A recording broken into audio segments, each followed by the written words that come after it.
Call of Duty Black Ops Cold War map tier list. Let's get into the video. Welcome back to COD Trendy. Number 3, best of the best, Armada, Garrison, and Moscow. Across all standard multiplayer modes, these 3 easily rank as the best so far, Armada, Garrison, and Moscow. Even amongst the thin lineup of multiplayer maps in Black Ops Cold War, there's still several really strong maps in the game already. Not only do these 3 follow a similar design philosophy to the classic 3-lane structure of Call of Duty maps, but they add enough flair in between that's not game-breaking in most modes. Moscow brilliantly balances long sight lines with a few cramped interior sections that offers a varied experience for all playstyles and game modes. Garrison has comparatively longer sight lines but also utilizes a lot of similar short-range choke points and verticality on the sides and middle to close that distance. Armada is the only one in this tier that doesn't follow the 3-lane structure to a T, with 2 identical lanes on both sides and a third middle sector sunken deep underneath the boat. Each of these 3 maps are generally well designed for the game's multiplayer offering, with very few drawbacks between them. Really the only minor gripe is with Armada's underwater shenanigans and middle area that's at the ship's bridge. Most of the time, anyone swimming underwater doesn't get any kind of tangible advantage in any situation, so it rarely becomes an issue. The middle area does cover both sides lanes from above, but it's not impossible to overtake. Moscow and Garrison do have a lot of interiors that can occasionally nullify airborne score streaks, but the big windows on both maps help mitigate the issue. Overall, these are generally the best maps so far. Number 2, middle of the road, Checkmate, Crossroads, Miami. 3 of Black Ops Cold War's maps only really have egregious problems in certain game modes, Checkmate, Crossroads, and Miami. These 3 maps can be pretty hit or miss depending on the modes of play, especially Checkmate and Crossroads.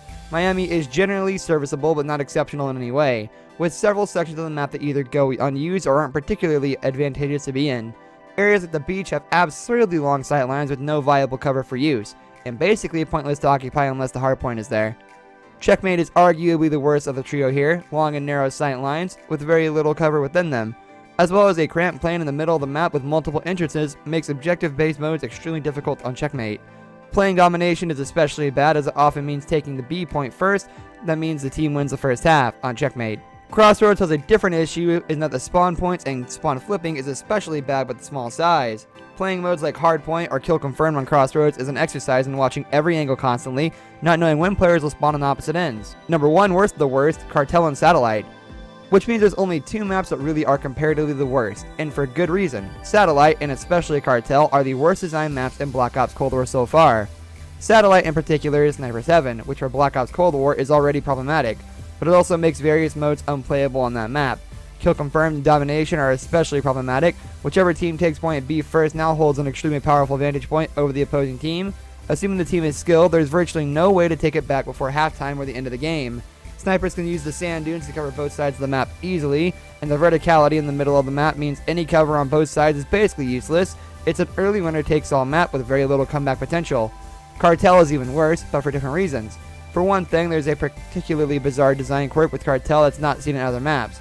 The crop field, several obscuring rows of cocoa plants, take up the entire middle sector of the map, making it impossible to see through at all times. Spotting enemies is impossible, which means modes like Domination or Hardpoint make the middle section to hold by either team thanks to the flurry of bullets and ordnance that can come from any direction. There's no viable reason why having such low visibility serves as an interesting gameplay twist and makes Cartel easily the worst map in the game. Overall, the small selection of maps in Call of Duty Black Ops Cold War is pretty serviceable for the fantastic multiplayer. There are several really well designed maps and some not so much. Treyarch is promising more maps down the line when Season 1 begins, so things can only get better from here. This brings us to the end of our video. I hope you enjoyed it. Hit like if you did, and don't forget to subscribe to our channel so you don't miss out on any of our videos in the future. Also, watch the 2 videos that are on your screen because I'm sure you'll love them. With that, I'll see you in the next video. Goodbye.